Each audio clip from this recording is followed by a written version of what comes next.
A gente vive cercado por números que definem a nossa tecnologia, né? Gigabytes, megapixels e, claro, gigahertz. Mas o que esses números realmente querem dizer? Hoje, a gente vai decifrar um dos mais importantes e, olha, talvez um dos mais mal compreendidos de todos, a velocidade de clock da CPU. Quando um processador é anunciado como tendo 4.5 GHz, o que isso realmente nos diz sobre a potência dele? É uma daquelas especificações que a gente vê em todo lugar, mas o significado real é bem mais profundo do que parece. Não é só um número de marketing não, hein? É a própria pulsação de todo o sistema. A melhor forma de pensar sobre a velocidade de clock é como se fosse um metrônomo, sabe? Cada tique desse metrônomo invisível permite que o processador execute o próximo passinho de uma instrução. É a cadência que organiza todo aquele caos elétrico dentro do chip e transforma isso em computação de verdade.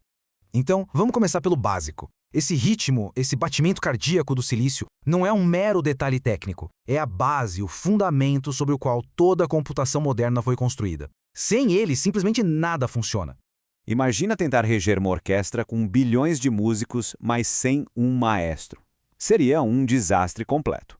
Pois é, o sinal de clock é esse maestro. Ele garante que todos os bilhões de transistores num chip hajam em perfeita harmonia, distinguindo um ciclo de computação do outro. Sem essa sincronia, o que a gente teria seria só ruído elétrico. Certo, então essa sincronia é crucial. Mas isso nos leva a uma pergunta. De onde é que vem esse ritmo? Como é que um pedaço de silício consegue criar um pulso mas tão rápido e estável? A resposta, por incrível que pareça, começa com um pequeno cristal de quartzo. O processo é fascinante. Olha só, tudo começa com um cristal de quartzo que, ao receber eletricidade, vibra numa frequência super estável. Isso gera o que chamamos de Basic Clock, ou BCLK, geralmente de 100 MHz. Para ter uma ideia, 1 GHz são 1000 MHz. Então, ainda estamos bem longe da velocidade final. E é aí que entra uma peça de engenharia simplesmente incrível. O componente-chave aqui é o PLL, ou Phase Locked Loop. Pensa nele como se fosse uma engrenagem. Ele pega a rotação lenta e estável do BCLK e multiplica dezenas de vezes. Então, se o BCLK é de 100 MHz e o multiplicador do PLL é 45, o resultado é uma velocidade final de 4.500 MHz, ou seja, 4.5 GHz. É essa pecinha que torna as velocidades de hoje em dia possíveis. Então, com o cristal e um PLL, a gente tem o nosso sinal de alta frequência. Mas gerar o sinal é só metade da batalha. A outra metade, distribuí-lo por todo o chip. E isso é um feito de engenharia quase inacreditável. Uma verdadeira corrida contra o tempo, medida em bilionésimos de segundo. Essa é a pergunta de $1 milhão para os engenheiros de chips. A eletricidade não viaja de forma instantânea. Num chip, mesmo que minúsculo, o tempo que o sinal leva para ir do centro até a borda é significativo. Como garantir que todo mundo receba o tique do metrônomo ao mesmo tempo? Esse problema tem um nome: clock skew, ou desvio de clock. É a diferença de tempo, por menor que seja, na chegada do sinal. Se uma parte do processador recebe o pulso um pouquinho depois da outra, ela pode acabar processando dados do ciclo errado, o que leva a erros de cálculo catastróficos. E a solução para isso é brilhante, quase uma obra de arte geométrica. Os engenheiros projetam as redes de distribuição do clock usando uma estrutura que parece um fractal, chamada de árvores H. A beleza desse design é que, não importa para qual transistor o sinal precise ir, a distância física que ele percorre desde a origem é sempre a mesma. Isso garante uma chegada perfeitamente sincronizada.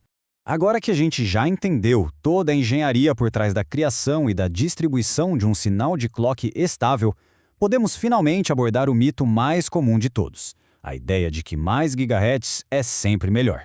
Para entender por que mais gigahertz nem sempre é melhor, a gente precisa conhecer dois conceitos. O primeiro é a frequência, os gigahertz, que mede quantas batidas o metrônomo dá por segundo.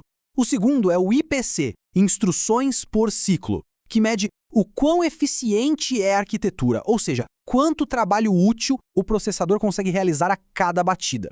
Portanto, o ponto crucial é este. O desempenho real é o resultado da multiplicação da frequência pelo IPC. É exatamente por isso que um processador moderno de 3 GHz pode superar e com folga um modelo antigo de 4 GHz. O antigo era mais rápido em ciclos brutos, mas o novo faz muito mais trabalho em cada um desses ciclos.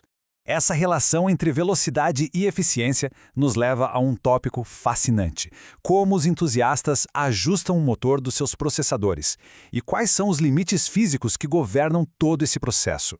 Existe uma relação bem direta na física dos semicondutores. Para que os transistores mudem de estado mais rápido, o que permite uma frequência maior, eles precisam de um empurrão elétrico mais forte. Isso significa mais voltagem, também conhecida como V-core. Só que essa necessidade de mais voltagem tem um preço alto. A física nos mostra que o calor gerado não aumenta de forma linear com a voltagem, mas sim com o quadrado dela. Isso quer dizer que um pequeno aumento de 10% na voltagem pode resultar num aumento gigantesco de mais de 20% no calor, que é o grande inimigo do desempenho. E isso nos leva a duas práticas bem populares. O overclocking, que busca o desempenho máximo, aumentando a frequência e a voltagem e pagando o preço em calor, e o undervolting, que é o oposto. Busca máxima eficiência, tentando reduzir a voltagem para ter o mesmo desempenho, mas com muito menos calor e consumo de energia. E aqui entra um conceito fascinante. A fabricação de chips não é perfeita. Variações microscópicas fazem com que alguns chips da mesma linha de produção sejam naturalmente melhores que outros. Ganhar na loteria do silício significa ter a sorte de pegar um chip que alcança altas frequências com pouca voltagem. É o sonho de todo entusiasta. Para finalizar, vamos dar um passo para trás. A gente já entendeu o que é a velocidade da CPU, como ela é gerada e como é ajustada. Mas para realmente entender o impacto dela, precisamos colocá-la em perspectiva, porque ela é só uma parte de um sistema muito mais complexo. Olha só esta hierarquia. A CPU opera na escala de nanosegundos, bilionésimos de segundo. A RAM também, mas quando o processador precisa buscar dados de um SSD, já estamos falando de microsegundos, que são 1000 vezes mais lentos. Pior ainda, na rede, são milissegundos, 1 milhão de vezes mais lento que a CPU. O resultado é que uma CPU ultra rápida pode passar a maior parte do tempo ociosa, simplesmente esperando por outros componentes. Isso nos deixa com uma pergunta para o futuro. A corrida por mais gigahertz está chegando a um fim, limitada pelas leis da física. O próximo grande avanço provavelmente não virá apenas de um clock mais rápido, mas sim de arquiteturas mais inteligentes, mais eficiência e um equilíbrio melhor em todo o sistema. A questão é: qual será essa nova fronteira?